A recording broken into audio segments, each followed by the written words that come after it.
హరివంశము. శ్రీ గణపతి సచ్చిదానంద స్వామీజీ. శ్రీ గణపతి సచ్చిదానంద స్వామీజీ వారి ఆశీస్ సందేశము. 2019లో మేము చేసిన శ్రీహరి వంశ ప్రవచన పరంపర ప్రపంచవ్యాప్తంగా భక్తజనుల హృదయాల్లో భక్తి తరంగాలను ఉప్పొంగించటం గమనించినప్పుడు మేము భక్తి పరవశులమై శ్రీకృష్ణ ధ్యానంలో మునిగిపోయాము. శ్రీకృష్ణ లీలలు అనిర్వచనీయాలు.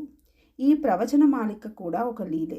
హరివంశం పేరుకి కీలగ్రంథమే కానీ భారత భాగవతాలలో ఉండే సారాంశం దీనిలో ఇమిడి ఉంది. ఇటువంటి ఈ ప్రవచనాలను గాలికి పోనీకుండా రాగా రాగిణి ట్రస్ట్ వారు ఒక గ్రంథంగా తీసుకువస్తున్నారని తెలిసి సంతోషం కలిగింది. ఈ ప్రవచనాలకు గ్రంథరూపం కలిగించటంలో చిరంజీవి కుప్పా కృష్ణమూర్తి వంటి భక్తులు అనేక మంది కలిసి కృషి చేసి ఉన్నారు. దీన్ని ప్రచురించటానికి మరికొందరు ఆర్థిక సేవలు అందించి ఉన్నారు. మాకు వీరందరూ ముఖ్యులే. కానీ ఈ గ్రంథాన్ని శ్రద్ధగా అధ్యయనం చేసి శ్రీకృష్ణ తత్వాన్ని హృదయంలో నింపుకోబోతున్న భక్త పాఠకులు మరింత ముఖ్యులు. వారికి వీరికి అందరికీ కూడా శ్రీకృష్ణ పరమాత్మ వంశవృద్ధితో పాటు సకల శ్రేయస్సులను అందించుగాక. జయ గురుదత్త. మీ స్వామీజీ.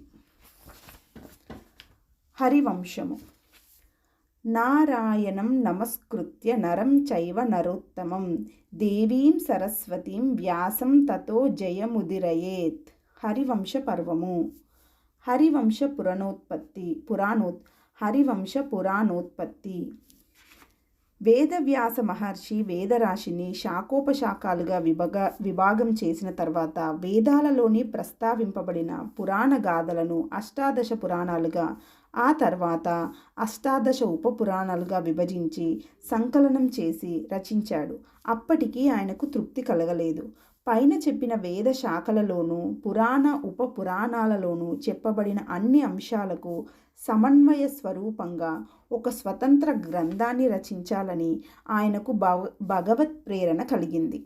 దానికి ఫలితంగా ఆయన మహాభారతం అనే పేరుతో విస్తారమైన గ్రంథాన్ని రచించాడు.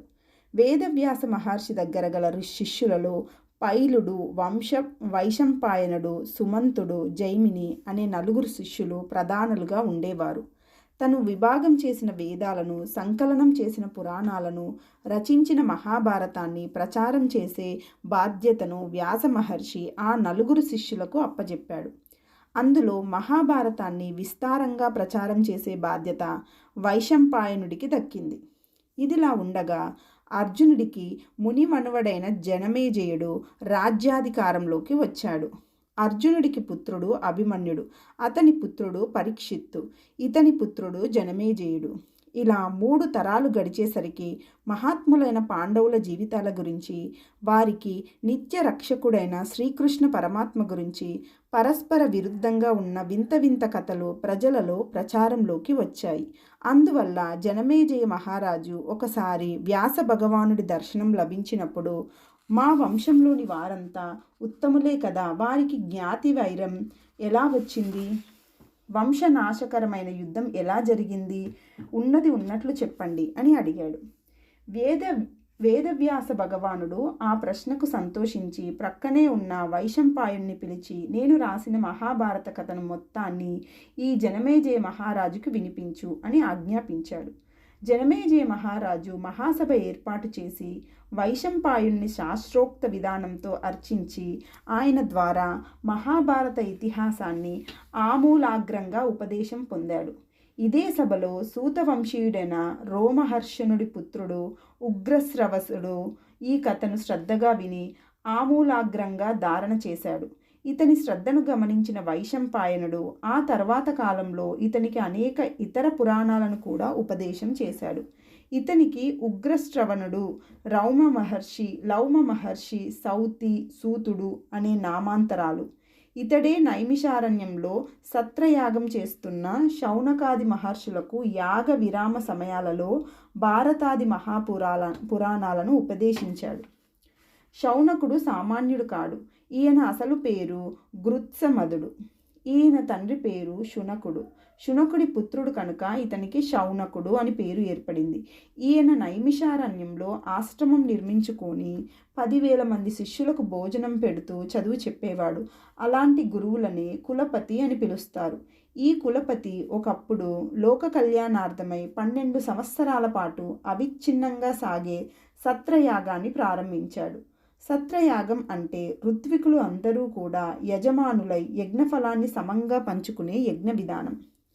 ఆ యాగం జరుగుతూ ఉండగా అక్కడికి సూత మహర్షి రావడం, శౌనక మహర్షి ఆయనను ఆదరించి యాగ విరామ సమయాలలో మహాభారత కథను వినిపించమని అడగటం, సూతుడు వినిపించటం పూర్తయిపోయాయి.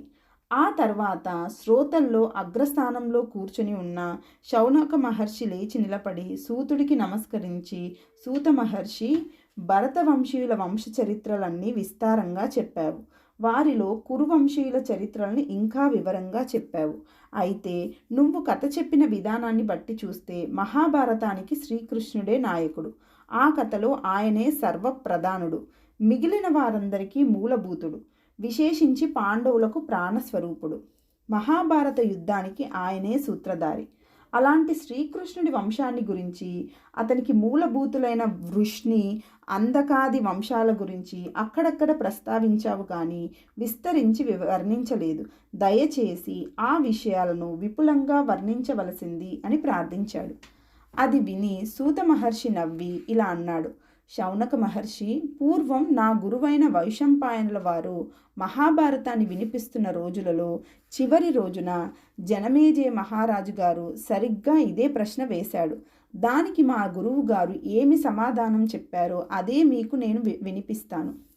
మా పరమ గురువులైన వ్యాస భగవానులు మహాభారత ఇతిహాసాన్ని రుచిస్తూ కొన్ని మహాప్రయోజనాలను మనసులో ఉంచుకొని మహాభారతానికి కీల గ్రంథంగా హరివంశము అనే గ్రంథాన్ని రచించారు. కీల గ్రంథము అంటే పరిశిష్టము లేక అనుబంధము అని అర్థం. అంటే దీన్ని కూడా కలిపి చదువుకుంటే గాని మహాభారత పఠనం పూర్తి కాదు అని అర్థం. ఈ హరివంశాన్ని విడిగా అనుబంధంగా కూర్చడంలో ఉన్న ముఖ్య అభిప్రాయం ఏమిటంటే, ఈ కృష్ణ వంశ చరిత్రను విన్నవారికి వంశవృద్ధి విస్తారంగా జరుగుతుంది. అందువల్ల వంశవృద్ధిని కోరుకునేవారు ఈ హరివంశ భాగాన్ని విస్తారంగా అధ్యయనం చేయడం ఎంతో మంచిది. అందుకే మా గురువైన వైశంపాయనుడు ఈ భాగాన్ని జనమేజయుడికి ప్రత్యేకంగా వినిపించాడు.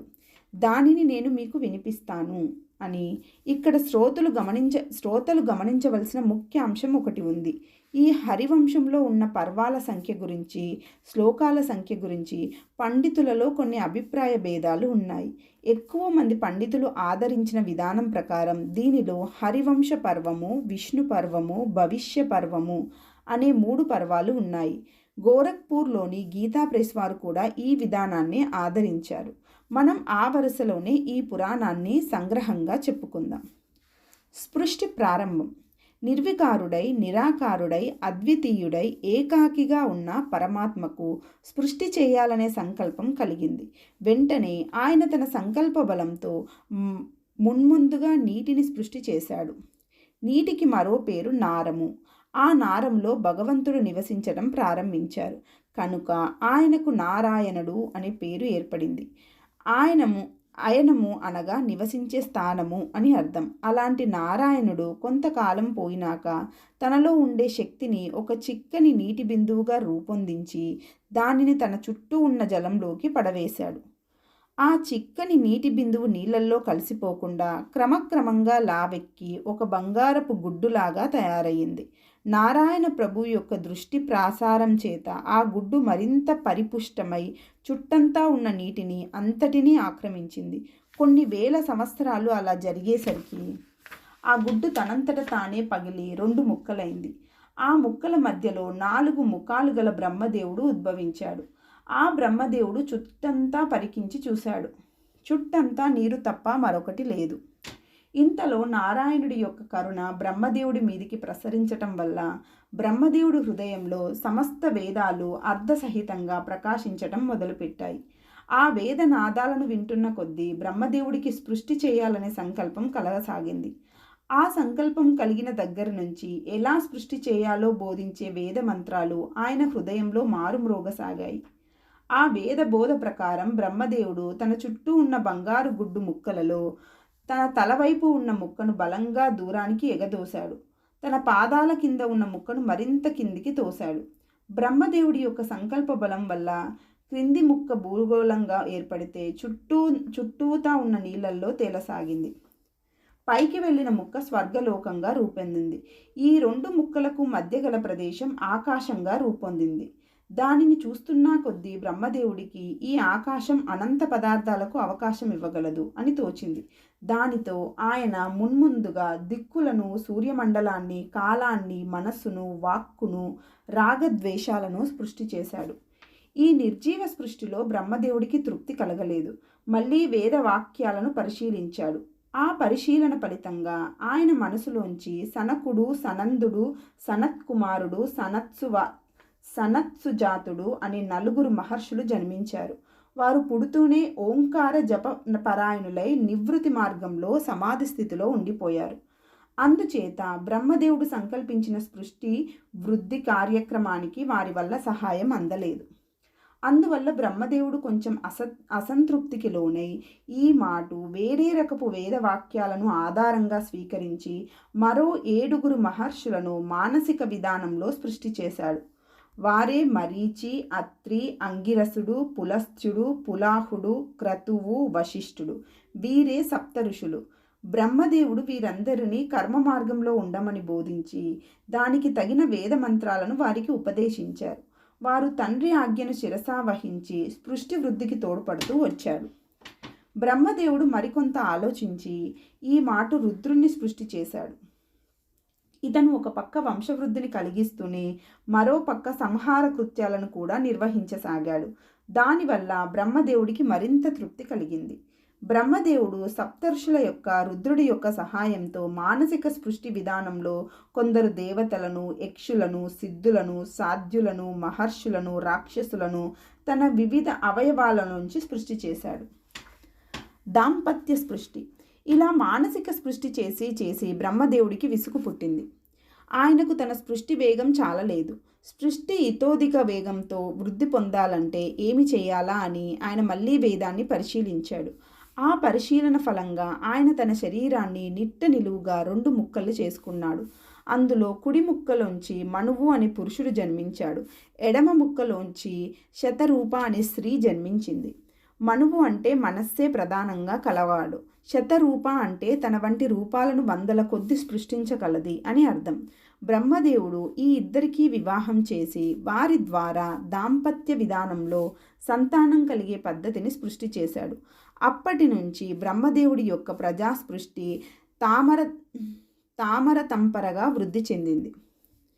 ఈ మనువుకే ఆపవుడు అని, స్వయంభూ మనువు అని కూడా పేర్లు ఉన్నాయి. ఈ దంపతులకు సంతానం వట్టిగా కలగలేదు. 10,000 సంవత్సరాలు తపస్సు చేయగా వారికి వీరుడనే కుమారుడు జన్మించాడు. అందుచేత ఆది సృష్టిలోని జీవులు తపస్సే ప్రధానంగా కలవారని మనం గుర్తించాలి. అందువల్లే వీరి వంశాలు క్రమక్రమంగా పవిత్రంగా వృద్ధి చెందుతూ వచ్చాయి. కానీ దైవయోగం చాలా విచిత్రమైంది. ఇంతటి పవిత్రమైన వంశ పరంపరలోని వేణుడు అనే నాస్తిక క్రూర చక్రవర్తి జన్మించాడు. ఈ వేణుడు తనే దేవుణ్ణి అని, ప్రజలు వేరే దేవపూజలు కానీ యజ్ఞ యాగాదులు కానీ చేయరాదని శాసించి రాజ్యమంతా అల్లకల్లోలం చేశాడు. చివరికి ఇతనికి ఆగడాలకు తట్టుకోలేక సప్త ఋషులంతటి వారు దిగివచ్చి తమ తపోమహిమతో ఇతన్ని సంహరించవలసి వచ్చింది. కానీ వేణుడికి సంతానం లేదు. అందువల్ల మహర్షులు అతని కుడి చేతి భుజం మీద అగ్ని కోసం మదించినట్లుగా మదించగా ఆ మదనంలోంచి ఒక ఉత్తమోత్తముడైన బాలుడు జన్మించాడు. అతడే పృథు చక్రవర్తి. ఇతడు లోకోత్తరంగా రాజ్యం చేశాడు. చరిత్రలో ప్రప్రథమంగా రాజసూయ యాగం అనే యాగం చేశాడు. ప్రచేతసులు. ఇతని వంశంలోని ప్రాచీన బర్హి అనే రాజు పుట్టాడు. అతనికి 10 మంది కుమారులు. వారి అందరికీ కలిపి ప్రచేతసులు అని పేరు. వారు యోగీశ్వరులై రాజ్యపాలన శక్తి కోసం తీవ్రమైన తపస్సు చేశారు. తపస్సు అంటే మామూలు తపస్సు కాదు. అల్లకల్లోలంగా ఉన్న మహాసముద్రం మీద వెల్లకిలా పడుకొని 10,000 సంవత్సరాల పాటు దీర్ఘ సమాధిలో ఉండిపోయారు. ఈలోగా వారి తండ్రి గారు వెళ్ళిపోయారు. రాజ్యం దిక్కులేనిది అయిపోయింది. ప్రజల మీద అదుపు లేకపోవడం వల్ల మహాపట్టణాలు కూడా కీకారాణ్యాలుగా మారిపోయాయి. ప్రజలు చివరికి ఎలాగోలా ప్రచేతసులను పట్టుకొని తమ గోడు వినిపించారు. అప్పుడు ప్రచేతసులకు చెట్ల మీద కోపం వచ్చింది. వారందరూ ఒక్కసారి ఉఫ్ అని గట్టిగా గాలి ఊదారు. ఆ గాలి సుడిగాలిగా మారిపోయి భూమి మీద చెట్లన్నింటినీ ఎండిపోయేటట్లు చేసింది. ప్రచేతసులు మళ్ళీ గాలి ఊదారు. ఈ మారు ఆ గాలిలోంచి మహాజ్వాలలు పుట్టి ఎండిపోయిన చెట్లను భస్మం చేసి పారేశాయి. ఈ సన్నివేశాన్ని చెట్లకు అధిపతి అయిన చంద్రుడు చూసి తక్షణమే ప్రచేతసుల దగ్గరకు వచ్చి, ప్రచేతసులారా, రాజులకు ఇంత కోపం తగదు. భూమి మీద చెట్లే లేకపోతే మానవుడు అసలే జీవించలేడు. కనుక మీరు శాంతించి కొన్ని చెట్లైనా మిగిలి ఉండేటట్లు చేయండి అని విన్నవించాడు. ఈ హితవాక్కులను విన్న ప్రచేతసులు వెంటనే శాంతించారు. భూమి మీద కొన్ని చెట్లు సజీవంగా మిగిలిపోయాయి. ప్రచేతసుల సౌజన్యానికి, వినయానికి సంతోషించిన చంద్రుడు మళ్ళీ ఇలా చెప్పాడు: ఓ ప్రచేతసులారా, మీరు యోగీశ్వరులు. మీ తపస్సు వృధా కారాదు. మీ ద్వారా రాజపరంపరలో చంద్రవంశం అనే కొత్త వంశం ఉద్భవించుగాక. నా దగ్గర మారిష అనే కన్య ఉంది. ఆమెను నేను వెన్నెల పొరలోంచి దాచి ఎంతో సుకుమారంగా పెంచాను. ఆ మారిషను మీకందరికీ కలిపి భార్యగా దానం చేస్తాను. మీరందరూ మీ తపోబలాలను ఈమెలోకి శక్తిపాత విధానం ద్వారా ప్రసారం చేయండి. మీరలా చేస్తే నేను దానితో సమానమైన తపోబలాన్ని నా కూతురికి కానుకగా ఇస్తాను. ఈ 2 తపశ్శక్తులు కలిసి మహాశక్తి సంపన్నుడైన ఒక నూతన ప్రజాపతిని సృష్టిస్తాయి అని. ఈ మాటలు విని ప్రచేతసులు వారిలో వారు సంప్రదించుకొని చంద్రుడు చేసిన ప్రతిపాదనకు ఒప్పుకున్నారు. ఆ ఒప్పందం ఫలితంగానే దక్ష ప్రజాపతి అనే ప్రజాపతి ఉద్భవించాడు. దక్షుడు. ఈ దక్షుడు నిజంగానే దక్షుడు. ఈ దక్షుడు తన మనోబలంతో అనేక మంది పుత్రులు, పుత్రికలను సృష్టి చేశాడు. తను సృష్టి చేసిన పుత్రికలలో 10 మందిని ధర్మదేవతకు ఇచ్చాడు. 13 మందిని కశ్యప ప్రజాపతికి ఇచ్చాడు. ఒక ఆమెను సాక్షాత్తు శివుడికే ఇచ్చాడు. దీనికన్నా ఆశ్చర్యం మరొకటి ఉంది. తన కన్యలలో 27 మందిని తన తాతగారైన చంద్రుడికే కానుకగా ఇచ్చాడు. మరికొందరు కన్యకల ద్వారా పక్షులు, సర్పాలు, గోవులు, దైత్యులు, దానవులు, రాక్షసులు, గంధర్వులు, అప్సరసలు మొదలైన విభిన్న జీవజాతులు ఉద్భవించేటట్లు చేశాడు. మనం చెప్పుకుంటున్న కథాకాలం నాటికి దాంపత్య సృష్టి ప్రక్రియ పూర్తిగా బలపడలేదు. ఆ రోజులలో దక్ష ప్రజాపతి మొదలైన వారంతా తమ యోగ బలం వల్ల, తమ తపశ్శక్తి వల్ల సంతాన సృష్టి చేసేవారు. వారికి మనోభావన కానీ, కంటుచూపు కానీ, చేతి స్పర్శ కానీ ఇలాంటివన్నీ సంతానోత్పత్తి కారణాలుగా ఉండేవి. అందువల్లే ఈనాడు మనం అనుసరిస్తున్న వావి వరుసలు మొదలైన నియమాలు ఆ రోజులలో ఉండేవి కావు. అందువల్లే దక్షుడు తన తాతగారికే కన్యాదానం చేయటం వంటి సన్నివేశాలు సంభవించాయి. తరువాతి కాలంలో క్రమక్రమంగా దాంపత్య సృష్టి బలపడుతున్న కొద్దీ ధర్మశాస్త్ర నియమాలు ఏర్పడుతూ వచ్చాయి. ఈ విధంగా ప్రచేతసుల తపశ్శక్తి, చంద్రుడి తపశ్శక్తి, దక్షుడి తపశ్శక్తి కూడా కలిసి భూలోకంలో చంద్రవంశం అనే రాజవంశం ఒకటి రూపొంది వృద్ధి చెందింది. ఇక్కడ మనం గమనించవలసిన ముఖ్యాంశం మరొకటి ఉంది. మనం చెప్పుకునే కథాకాలం నాటికి మనం ప్రస్తావించుకున్న జీవులంతా మానవ మాతృలు కాదు. వీరిలోంచి కొంత మానవ స్పృష్టి, కొంత దేవతా స్పృష్టి, కొంత రాక్షస స్పృష్టి, కొంత పశుపక్షి వృక్షాదుల స్పృష్టి అన్నీ కలకాపులకంగా కలిసిపోయి సృష్టి ప్రక్రియ విస్తరించింది. ఈ అంశాన్ని వివరించటానికి వైశంపాయనుడు ఒక ప్రత్యేక అధ్యాయాన్నే కేటాయించాడు. దానికోసమే దక్ష ప్రజాపతి చేసిన మానవ స్పృష్టిని, దాంపత్య స్పృష్టిని కూడా విపులంగా వర్ణించాడు. ఈ వర్ణనలోని ముఖ్యాంశాలు మాత్రం మనం ప్రస్తావించుకుందాం. దక్ష ప్రజాపతికి మొదట్లో స్పృష్టి విస్తరణ కాంక్ష తీవ్రంగా ఉండేది. అందువల్ల తన మనస్సంకల్పం బలంతోనే ఋషులను, దేవతలను, గంధర్వులను, రాక్షసులను, యక్షులను, భూత ప్రేత పిశాచాలను, పశుపక్షులను, సర్పాలను కూడా సృష్టి చేశాడు. కానీ దక్ష ప్రజాపతికి తన వేగం తనకే నచ్చలేదు. అందువల్ల మానసిక స్పృష్టికి తోడుగా దాంపత్య స్పృష్టి కూడా సమాంతరంగా సాగితే బాగుంటుందని ఆయన ఆలోచించాడు.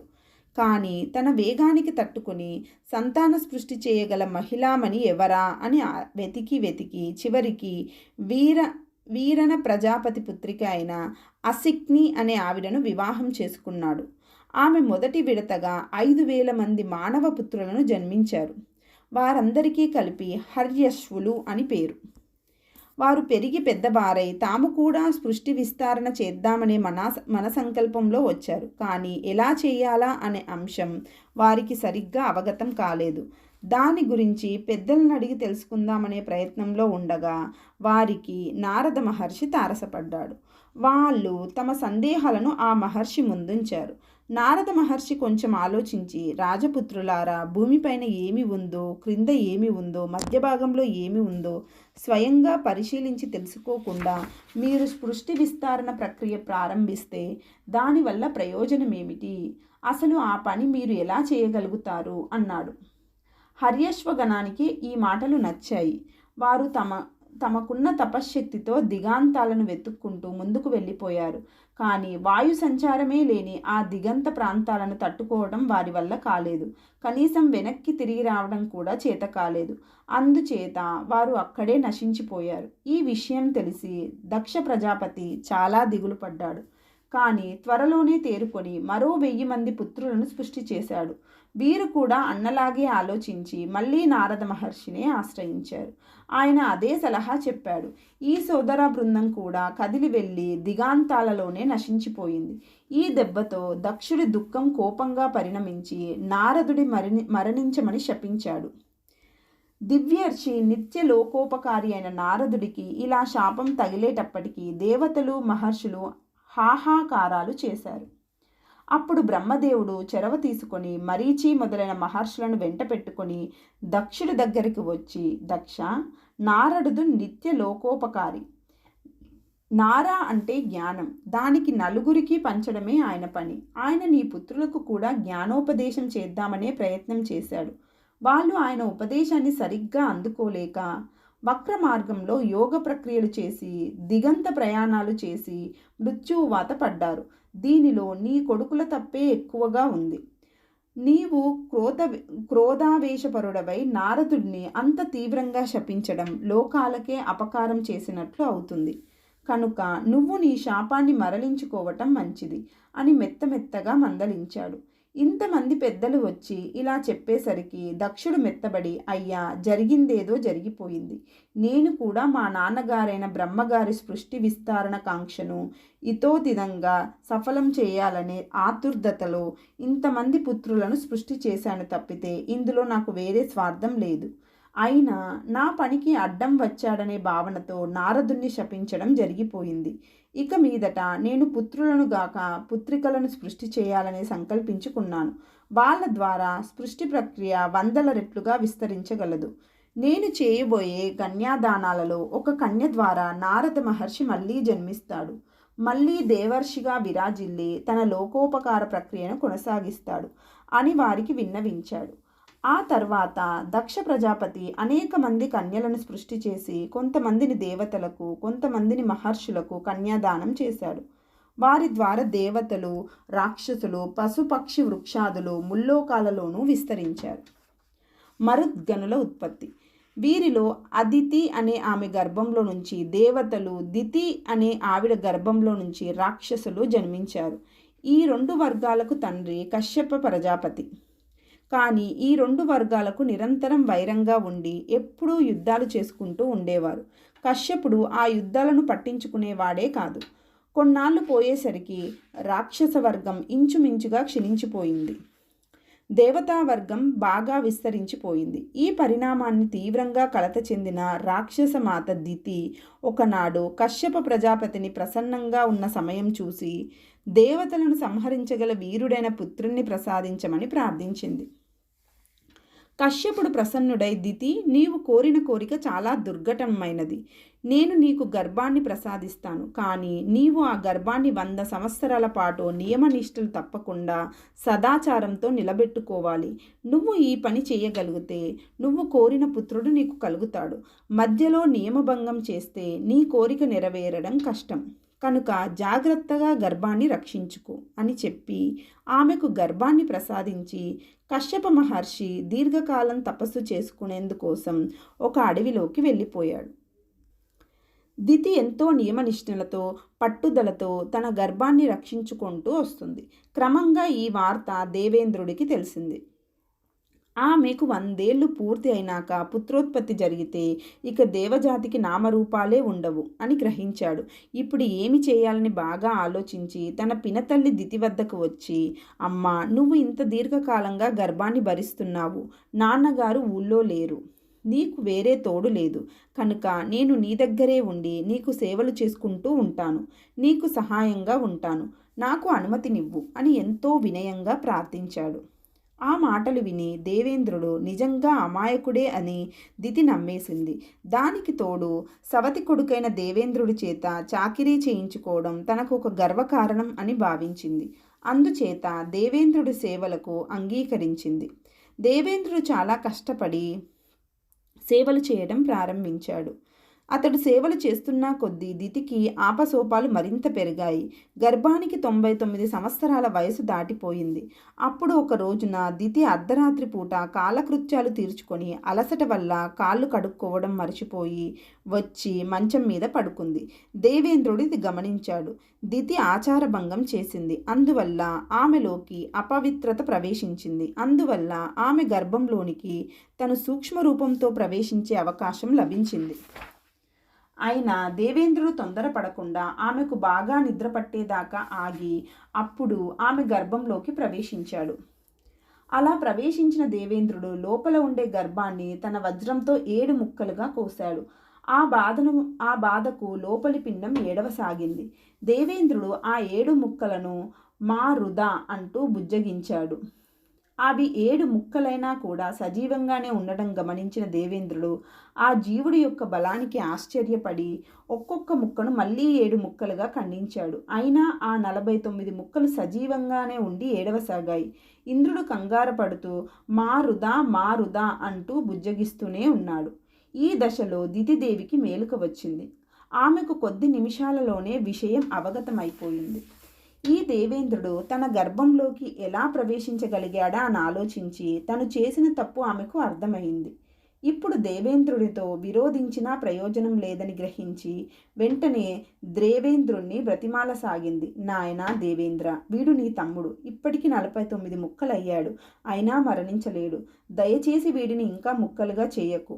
ఈ 49 మంది జీవులు నీకు మిత్రులై నీ వర్గంలో ఉండేటట్లుగా నేను వ్యవస్థ చేస్తాను.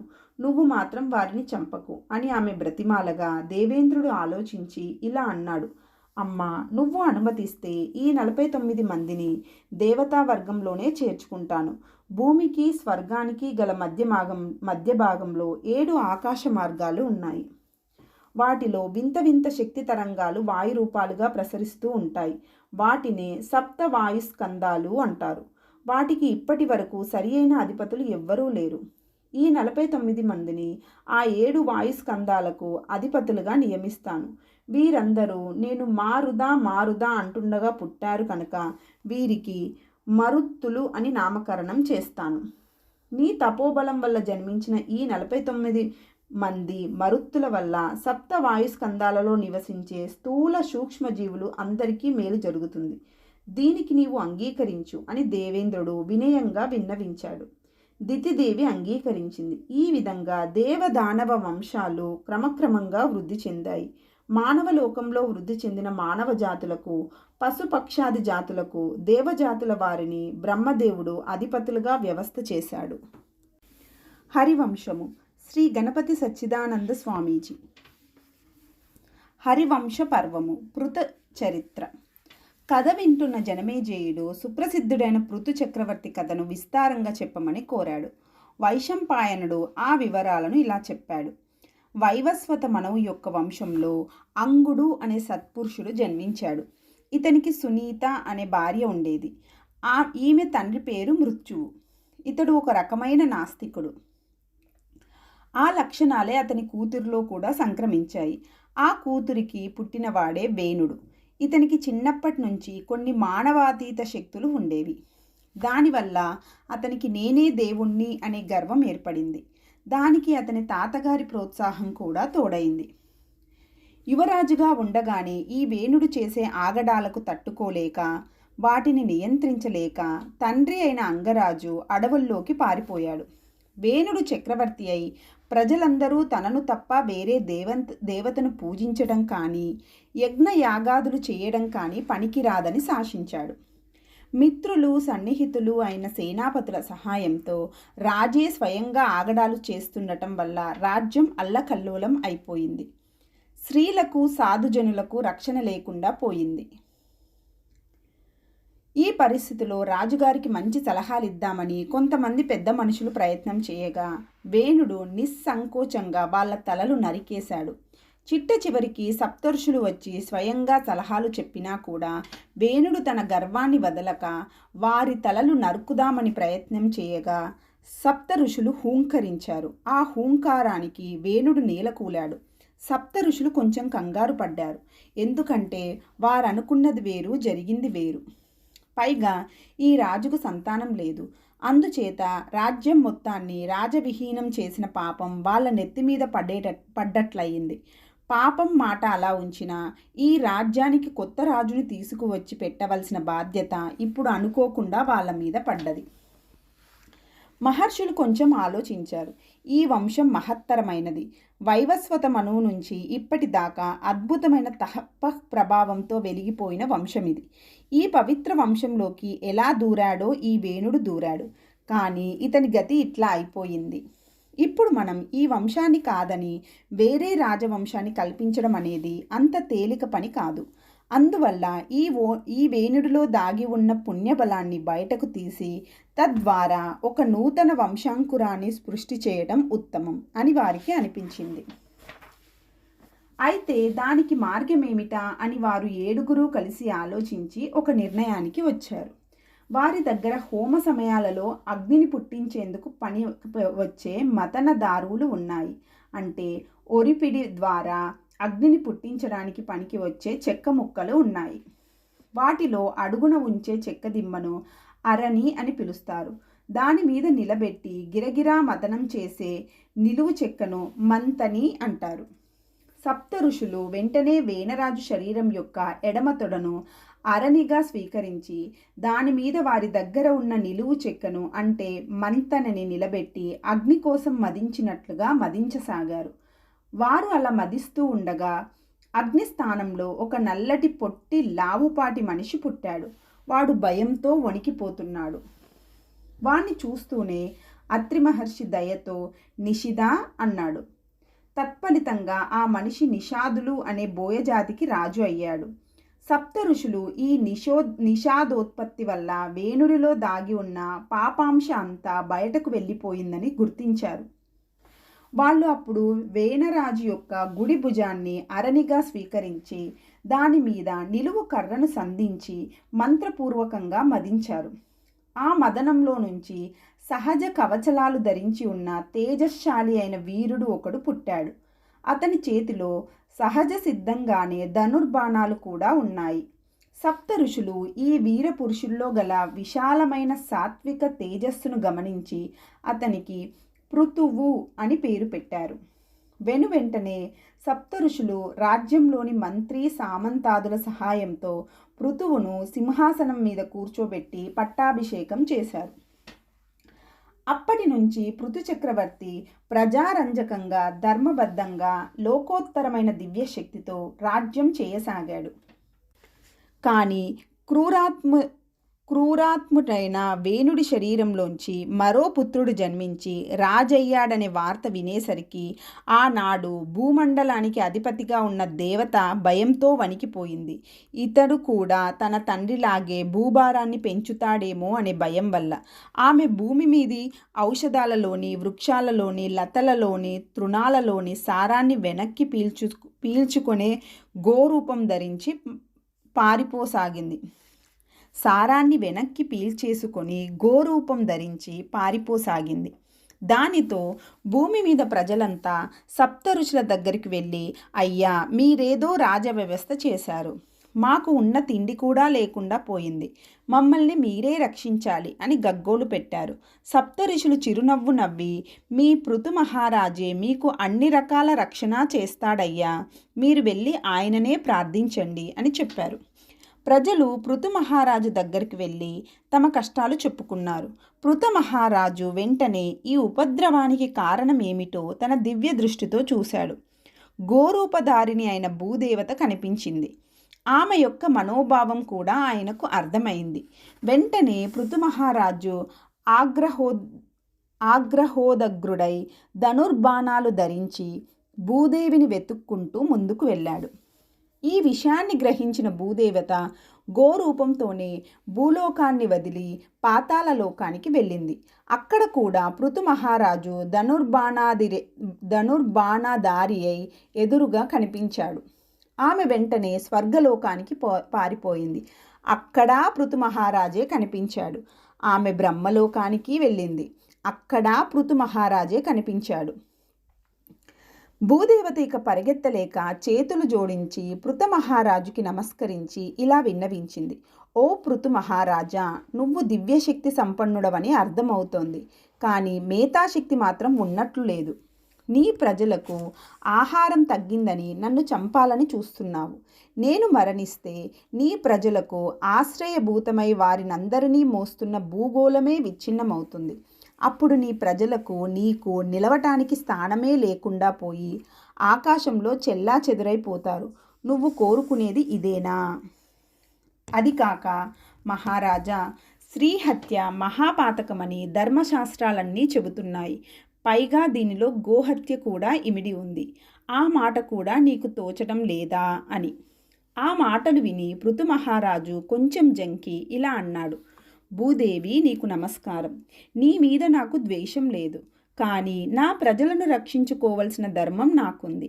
రాజధర్మం ప్రకారం అనేక మంది కోసం ఒకరిని చంపడం పాపం కాదు.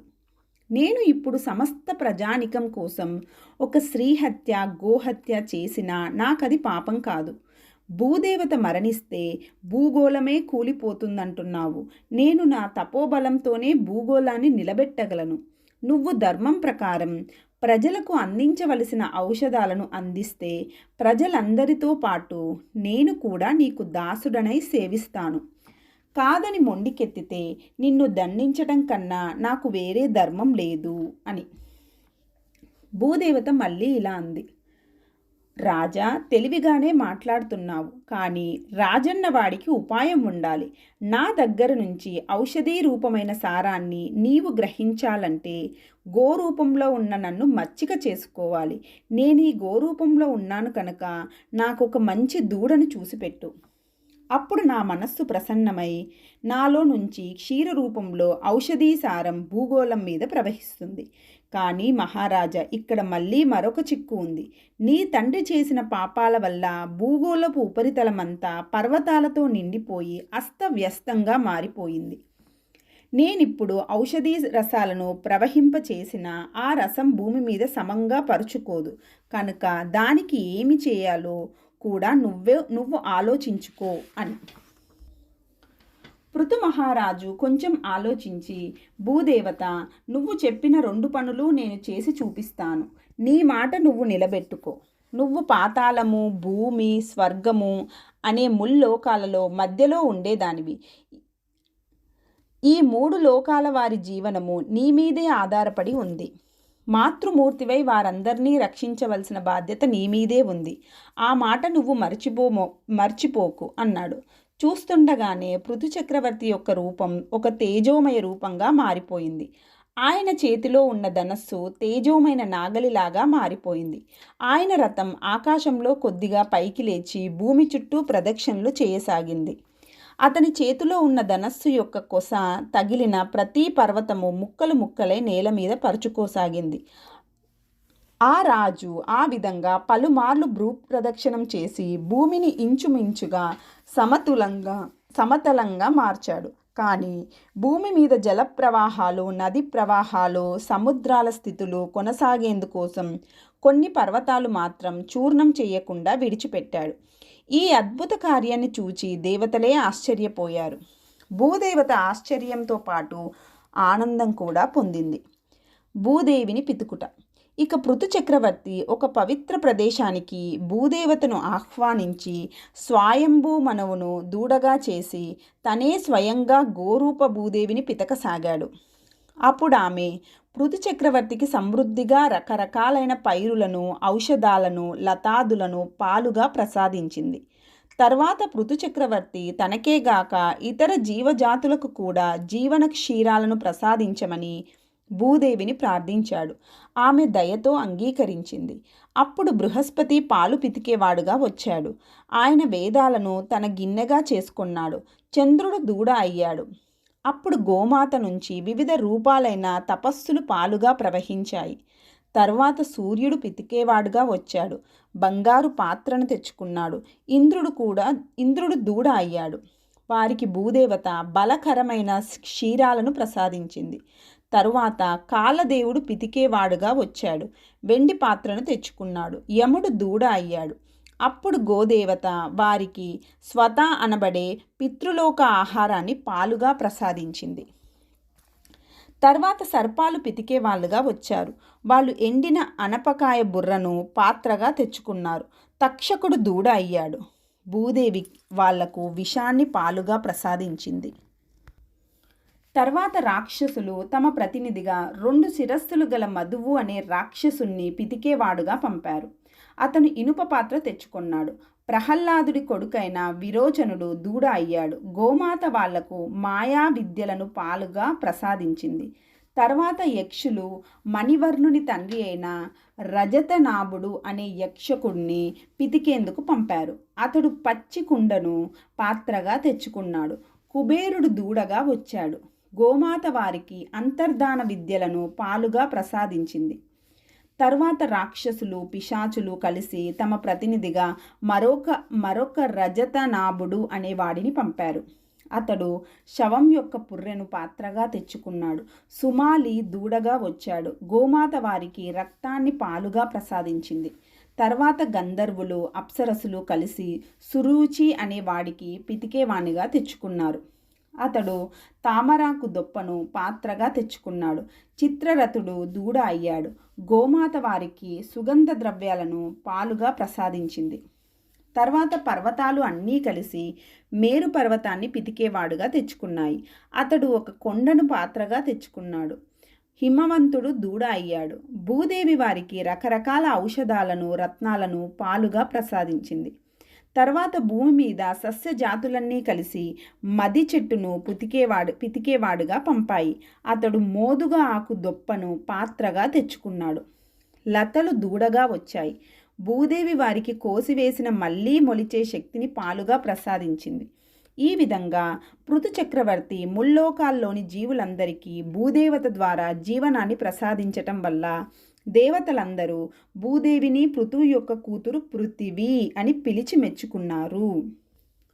ఆ తర్వాత పృథు చక్రవర్తి భూమి మీద చదునైన ప్రదేశాలలో వ్యవసాయపు పొలాలను, గ్రామాలను, పట్టణాలను, వాటిలో రకరకాల వ్యాపారాలను ఏర్పాటు చేసి వాటికి సరి అయిన వ్యవస్థలను రూపొందించాడు. ఈ విధంగా భూమి మీద ప్రప్రథమంగా గ్రామాలు, నగరాలు, పట్టణాలు మొదలైన వ్యవస్థలను జనజీవన సౌకర్యం కోసం నిర్మించినందువల్ల భూమి మీద రాజులు మాత్రమే కాక వేద పండితులైన బ్రాహ్మణులు కూడా పృథు చక్రవర్తికి హృదయపూర్వకంగా నమస్కరించేవారు. ఇలాంటి పవిత్రమైన పృథు చరిత్రను స్మరిస్తూ యుద్ధాలకు వెళ్ళిన రాజులు విజయవంతులై, కీర్తిమంతులై ప్రకాశిస్తారు. ఈ చరిత్ర స్మరించి వ్యాపారాలను చేసేవారు ధనవంతులవుతారు, విద్యార్థులు విద్యావంతులు అవుతారు. దీన్ని సమగ్రంగా విన్నవాడు కొడుకులతో, మనవళ్లతో దీర్ఘాయుష్మంతుడై జీవిస్తాడు. మనువులు, మన్వంతరాలు. ఆ తర్వాత వైశంపాయనుడు జనమేజయుడికి మనువుల గురించి, మన్వంతరాల గురించి వివరించి చెప్పాడు. మనువులు 14 మంది. వారి పేర్లు స్వయంభువ మనువు, స్వారోచిష మనువు, ఉత్తమ మనువు, తామస మనువు, రైవత మనువు, చాక్షుష మనువు, ఈ 6 మన్వంతరాలు పూర్తయిపోయాయి. ప్రస్తుతం వైవస్వత మనువు యొక్క కాలం నడుస్తుంది. ఇక రాబోయే మనువులు ఇలా ఉన్నారు: సావర్ణి మనువు, బౌత్య మనువు, రౌచ్య మనువు, బ్రహ్మ సావర్ణి మనువు, రుద్ర సావర్ణి మనువు, మేరు సావర్ణి మనువు, దక్ష సావర్ణి మనువు. వీరిలో చివరి 4 మనువులు మేరు పర్వతం మీద తపస్సు చేసి సిద్ధి పొందారు గనక ఆ 4కి కలిపి మేరు సావర్ణులు అనే పేరు కూడా ఉంది. ఒక్కొక్క మనువు యొక్క పరిపాలనా కాలం 71 దివ్య యుగాలు. ప్రతి మన్వంతరంలోనూ 7 సప్త ఋషులు, కొందరు మనుపుత్రులు, కొందరు దేవతలు అధికార పురుషులుగా ఉంటూ ఉంటారు. వారి కాలాల లెక్కలు చాలా సంక్లిష్టంగా ఉంటాయి. సంగ్రహంగా చెప్పుకోవాలంటే భూలోకం మీద మనకు సూర్యుడు కనిపించే కాలం పేరు పగలు, సూర్యుడు కనిపించని కాలం పేరు రాత్రి. ఒక పగలు ఒక రాత్రి కలిపితే ఒక రోజు అవుతుంది. ఇలాంటి రోజులు 15 కలిస్తే ఒక పక్షం, 2 పక్షాలు ఒక మాసం, 2 మాసాలు ఒక ఋతువు, 3 ఋతువులు ఒక అయనం, 2 అయనాలు ఒక సంవత్సరం. మానవుల లెక్కలో ఒక మాసం పితృదేవతలకు ఒక రోజు అవుతుంది. దీనిలో కృష్ణపక్షం వారికి పగలు, శుక్లపక్షం రాత్రి. మానవుల లెక్కలో ఒక సంవత్సరం దేవతలకు ఒక రోజు.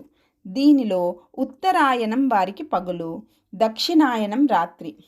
దేవతల లెక్కలలో 10 సంవత్సరాల కాలం మనువుకి ఒక రోజు. దేవతల లెక్కలో 1000 సంవత్సరాల కాలం మనువుకి ఒక సంవత్సరం. మనుషుల లెక్కలలో 360 సంవత్సరాలు దేవతలకు ఒక సంవత్సరం. దీనిని దివ్య వర్షం లేక దివ్య సంవత్సరం అంటారు. 12,000 దివ్య సంవత్సరాలు దేవతలకు ఒక యుగం. ఇటువంటి దివ్య యుగాలు 71 కలిపితే ఒక మనువు యొక్క జీవితకాలం అవుతుంది. దీనిని మన్వంతరం అంటారు. 14 మన్వంతరాలు పూర్తయ్యేసరికి మన్వంతర సందులతో కలుపుకొని బ్రహ్మదేవుడికి ఒక పగలు పూర్తవుతుంది. దీని పేరు ఒక కల్పం. అక్కడితో ఒక ప్రళయం ఏర్పడుతుంది. ఆ ప్రళయం మళ్ళీ ఒక కల్పకాలం ఉంటుంది. అది బ్రహ్మదేవుడికి రాత్రికాలం.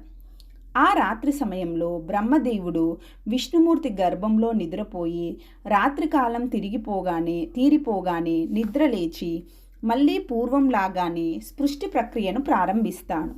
మళ్ళీ వెనుకటి ధర్మశాస్త్రాలు, పురాణాలు, దేవతాస్థానాలు, మనువులు, మన్వంతరాలు మొదలైనవన్నీ పునరావృతమవుతూ ఉంటాయి. ప్రతి మన్వంతరంలోనూ ఉండే సప్త ఋషులు, మనుపుత్రులు, దేవతలు మొదలైన వారి పేర్లను స్మరించడం కూడా ఒక పుణ్యమే. దానివల్ల మానవులకు వంశాభివృద్ధి మొదలైన శుభఫలాలు ఎన్నో లభిస్తాయి. సూర్య వంశోత్పత్తి. జనమేజయ మహారాజా, మనం ప్రస్తుతం వైవస్వత మన్వంతరంలో జీవిస్తున్నాం. అందువల్ల వైవస్వత మనువంశం యొక్క వివరాలు కొంచెం అధికంగా తెలుసుకుందాం. కశ్యప ప్రజాపతికి గల భార్యలలో దాక్షాయిని అనే పవిత్ర స్త్రీ ఒక ఆమె ఉండేది. ఈమెకి మరో పేరు అదితి. ఆమెకు పుట్టిన కొడుకే సూర్యుడు. ఇతనికి మరో పేరు వివస్వన్ లేక వివస్వంతుడు. ఇతను తల్లి గర్భంలో ఉండగా ఒక విచిత్రం జరిగింది. బుధుడు అనే ఒక మహర్షి ఒకరోజు భిక్ష కోసం కశ్యపుడి ఇంటికి వచ్చాడు. మాతా భిక్షాన్ దేహి అంటూ ఆర్తిగా అరిచాడు. కానీ అదితి గర్భభారం వల్ల వెంటనే లేచి వెళ్ళలేకపోయింది. ఈ ఆలస్యానికి కోపించిన బుధ మహర్షి నీ గర్భం నశించుగాక అని శాపం పెట్టి వెళ్ళిపోయాడు. ఆ శాపం విన్న అదితి ఏడుస్తూ కూర్చుంది. కొంతసేపటికి ఇంటికి వచ్చిన కశ్యప ప్రజాపతి ఏడుస్తున్న భార్యను చూసి విషయమేమిటని విచారించాడు. విషయమంతా తెలిసాక ఆయన ఇలా అన్నాడు: అదితి, ఏడవకు. నీ గర్భంలో ఉన్న పుత్రుడు ఒక అండంలో రక్షింపబడి ఉన్నాడు. ఇప్పుడు ప్రసవ సమయం దగ్గరికి వచ్చింది కనుక ఆ శిశువు ఆ అండంలో నుంచి ఇంచుమించు బయటకు వచ్చేశాడు. బుధ మహర్షి శాపం వల్ల ఆ అండం చచ్చిపోయింది. నా వరప్రభావం వల్ల శిశువు మాత్రం జీవించే ఉన్నాడు. చచ్చిపోయిన అండం మీద సజీవంగా కూర్చొని ఉన్నాడు కనుక ఆ పిల్లవాడికి మార్తాండు అనే పేరు లభిస్తుంది. అతడు మహత్ తేజశాలి అయి ముల్లోకాలకు ప్రకాశింపజేస్తాడు కనుక నువ్వు భయపడకు అని ఓదార్చాడు. కశ్యప ప్రజాపతి చెప్పినట్లే అతిథి మహా తేజశాలి అయిన పుత్రుణ్ణి కన్నది. అదితి పుత్రుడు కనుక అతనికి ఆదిత్యుడు అనే పేరు వచ్చింది. అదితి పుత్రుడు కనుక అతనికి ఆదిత్యుడు అనే పేరు వచ్చింది. సూర్యుడని మరో పేరు. ఆయనకి ఇంకా చాలా పేర్లు ఉన్నాయి. సూర్యునికి యవ్వన దశ వచ్చేసరికి అతడి తేజస్సు మరీ ప్రచండంగా రూపొందింది. అతనికి విశ్వకర్మ యొక్క కూతురైన సంజ్ఞతో వివాహం జరిగింది. ఈమెకే మరో పేరు సురేను. ఈ సంజ్ఞ మంచిదే కానీ సహనగుణం కొంచెం తక్కువ. సూర్యుల్లో గల వేడికి తట్టుకోవడం ఆమెకు కష్టంగా ఉండేది. క్రమక్రమంగా ఆ వేడికి ఆమె నల్లబడసాగింది. ఆ ఇద్దరికి 2 కుమారులు, 1 ఆడపిల్ల జన్మించారు. మొదటి పిల్లవాడి పేరు శ్రాద్ధదేవుడు. వివస్వంతుడి యొక్క పుత్రుడు కనుక ఈ పిల్లవాడికి అనగా శ్రాద్ధదేవుడికి వైవస్వతుడు అనే ప్రసిద్ధి వచ్చింది. ఇతడే కాలక్రమంలో వైవస్వత మనువుగా ప్రసిద్ధి చెందాడు. సంజ్ఞదేవి యొక్క 2వ కుమారుడి పేరు యముడు. కుమార్తె పేరు యమున. వీరిద్దరూ కవల పిల్లలు. కాలం గడవసాగింది. సంజ్ఞాదేవి రోజురోజుకి సూర్యుడి కాంతిని భరించలేకపోతుంది. అందుకని ఆమె చాలా ఆలోచించి తన యోగశక్తులను ఉపయోగించి తన నీడలో నుంచి అచ్చం తనలాగే ఉన్న ఒక మహిళను సృష్టించింది. తన ఛాయలోంచి పుట్టింది కనుక ఆ మహిళను ఛాయ అని పిలిచింది. ఆ ఛాయ జన్మిస్తూనే సంజ్ఞాదేవికి నమస్కరించి, నేను నీకు సేవకురాలను, నన్ను ఆజ్ఞాపించు అంది. అప్పుడు సంజ్ఞాదేవి, ఛాయ, నేను పుట్టింటికి వెళ్ళాలనుకుంటున్నాను. కానీ ఈ విషయం నా భర్త వివస్వంతుడికి తెలియరాదు. అందుకే నిన్ను సృష్టి చేశాను.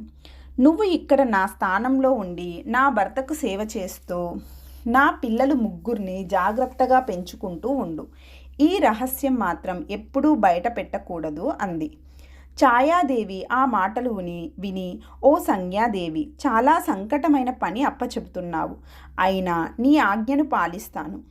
కానీ ఎవరైనా నన్ను మించిన వారు నా జుట్టు పట్టుకొని నన్ను శపిస్తామని బెదిరిస్తే మాత్రం నిజం దాచలేను. అయినా ఆ పరిస్థితి రాకపోవచ్చు.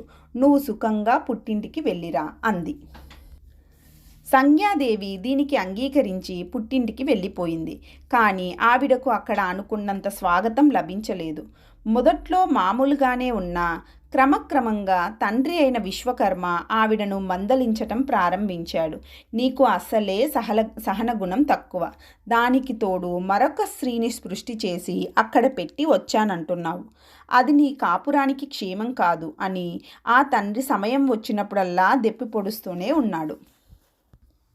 ఈ సూటిపోటి మాటలను తట్టుకోలేక సంజ్ఞాదేవి ఒకనాడు తండ్రికి కూడా చెప్పకుండా పుట్టింటిలోంచి పారిపోయింది. ఈ అనుకోని పరిణామానికి తల్లడిల్లిన విశ్వకర్మ క్రమంగా తేరుకొని ఈ పిల్ల ఎటుపోయిందా అని దివ్య దృష్టితో చూశాడు. సంజ్ఞాదేవి ఆడగుర్ర రూపం ధరించి ఒక కారడవిలో గడ్డి మేస్తూ జీవించటం ఆయన దివ్య నేత్రానికి కనిపించింది. ఆ తండ్రి కొంచెం ఆలోచించి ఈ సమస్యకు కాలమే మంచి పరిష్కారం చూపిస్తుందని భావించి మౌనంగా ఉండిపోయాడు. కుటుంబ కలహం.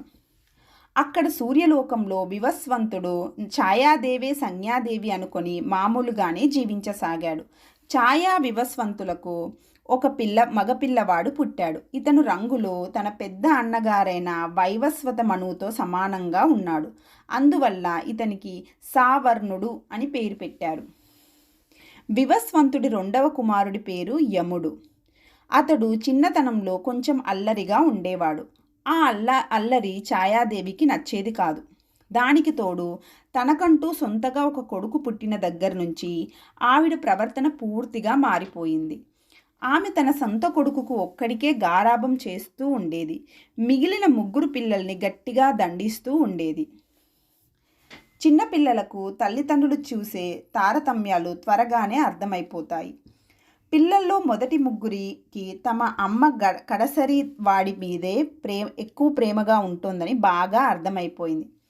పిల్లల్లో మొదటి 3కి తమ అమ్మ కడసరి వాడి మీదే ఎక్కువ ప్రేమగా ఉంటోందని బాగా అర్థమైపోయింది. ఈ భేద దృష్టిని తక్కిన పిల్లలిద్దరూ తట్టుకొన్నా యముడు మాత్రం తట్టుకోలేకపోయాడు. ఒక రోజున అతడికి కోపం ఎక్కువై ఆటకాయతనంగా తంతానని తల్లి మీదకి కాలెత్తాడు. నిజంగా తన్నలేదు. అంత మాత్రానికి అగ్గి మీద గుగ్గిలమైన ఛాయాదేవి నీ కాళ్ళు తెగిపడుగాక అని శపించింది.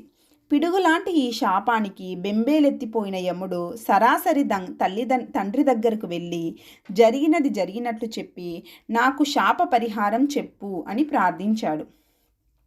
వివస్వంతుడు లోతుగా ఆలోచించి, నాయన, నువ్వు సహజంగానే ధర్మాత్ముడివి, కానీ తొందరపడి తల్లి మీద కాలెత్తావు. పుత్రుడు ఎన్ని తప్పులు చేసినా తల్లి శపించదు. పుత్రులు చెడ్డవాళ్ళగా ఉంటారే గాని తల్లి మాత్రం చెడ్డదిగా ఉండదు. అపత్యం దురపత్యం స్యాత్ నాంబా కుజనని భవేత్. కానీ నీ తల్లి శాపం శక్తి రూపంగా నిన్ను ఆవరించటం నాకు కనిపిస్తుంది. ఇది ఆశ్చర్యంగా ఉంది. అయినా నీకు నేను ఒక పరిహారం చెబుతాను. కొన్ని క్రూర క్రిములు నీ పాదంలోకి దూరి మాంసఖండాలను పీక్కొని భూమిలోకి వెళ్ళిపోతాయి. ఆ బాధ నువ్వు భరించు. దానితో నీ తల్లి శాపం తీరిపోతుంది. అయినా నీ తల్లి నిన్నెందుకు శపించిందో నేను కనుక్కుంటాను అన్నాడు. వివస్వంతుడు యముడితో ఇలా ప్రసంగించి సరాసరి ఛాయాదేవి దగ్గరికి వెళ్ళి, తల్లికి పిల్లలిద్దరూ సమానమే కదా, నువ్వు కడసరి వాడి మీదే ఎక్కువ పక్షపాతంగా ఉంటున్నావని తెలుస్తుంది, ఎందుకిలా చేస్తున్నావు అని గద్దించాడు. ఛాయాదేవి నోరు మెదపలేదు. వివస్వంతుడు రకరకాలుగా అడిగి చూశాడు. ఛాయాదేవి ముఖం పక్కకు తిప్పుకొని బుసలు కొడుతూ ఊరుకుండిపోయింది. అప్పుడు వివస్వంతుడు మండిపడి ఆమె జడ కొప్పును చేత్తో పట్టుకొని, ఎందుకిలా చేస్తున్నావు, నిజం చెప్పు, లేకపోతే నేను నిన్ను శపిస్తాను అని ఉగ్రంగా గర్జించాడు. దీనితో ఛాయాదేవి మొట్టమొదట పెట్టిన షరతు పూర్తిగా నెరవేరినట్లయింది. అందువల్ల ఆమె ఇక సందేహించకుండా జరిగిన కథంతా వివరించేసింది. ఆ వృత్తాంతం విని వివస్వంతుడు నీరుగారిపోయాడు. అరెరే, నా తేజస్సు అంతా దుర్భరంగా ఉంటే ఆ సంజ్ఞాదేవి నాతోనే చెప్పి ఉండవచ్చు కదా, ఇంత పని చేసిందేమిటి అని కోపంగా మామగారి ఇంటికి వెళ్ళి ఆ మాటే అడిగాడు. మామగారు విశ్వకర్మ కోపంగా ఉన్న సూర్యుని బాగా గౌరవించి చల్లబరిచి ఇలా విన్నవించాడు. ఓ సూర్యదేవ, మా అమ్మాయి చిన్నపిల్ల తప్పు చేసింది, కానీ నువ్వు దాన్ని ఇబ్బందులను సహృదయంతో పరిశీలించాలి. ఇంత దూరంలో కూర్చున్న నాకే నీ తేజస్సు దుర్భరంగా ఉంది. ఇక లేత తమలపాకులాగా ఉన్న ఆడపిల్ల ఇంత వేడిని తట్టుకోగలదా? నేను మా సంజ్ఞను సమర్థించడం లేదు, కానీ అది ఇప్పుడు మెట్టినింట స్నేహము లేక పుట్టినింటా స్నేహము లేక ఏ దిక్కు లేక ఆడగుర్ర రూపం ధరించి అడవిలో గడ్డి మేస్తూ యోగాభ్యాస పరాయణురాలై ఉన్నది. నా దివ్య దృష్టితో నేను చూశాను. ఆ పిల్ల చిక్కిపోయి దీనురాలై దిగులుగా కాలక్షేపం చేస్తుంది. అయినా సరే, నేను తండ్రిని కనుక దానికి ఏ సహాయం చేయలేకపోతున్నాను. నువ్వు భర్తవు, లోక సాక్షివి. నువ్వు మనసు పెట్టి చూస్తే ముల్లోకాలలోనూ నీకు కనిపించని వస్తువే కాదు, మనసు కూడా ఉండదు. సూర్యదేవ, నీకు తెలుసు కదా, నేను దేవతల శిల్పిని. నా దగ్గర కొన్ని మానవాతీతమైన విద్యలున్నాయి. నీవు దయతో అంగీకరిస్తే నీ ఒంటి వేడిని, నీ తేజస్సును కూడా తగు మాత్రంగా తగ్గించి నిన్ను ఆకర్షణీయంగా తయారు చేయగలను. అయితే దానికి నువ్వు కొంచెం బాధ ఓర్చుకోవలసి ఉంటుంది. తరువాత నీ దయ అన్నాడు. విశ్వకర్మ ఇలా మాట్లాడుతుండగానే వివస్వంతుడు దివ్య దృష్టితో తన భార్య దీనతిశను పరిశీలించి దయాభావంతో మనసులో కరిగి నీరైపోయాడు. ఒక్క క్షణం ఆగి, ఎంత బాధ అయినా ఓర్చుకుంటా, ఏమి చేయాలో మీరు చేయండి అన్నాడు.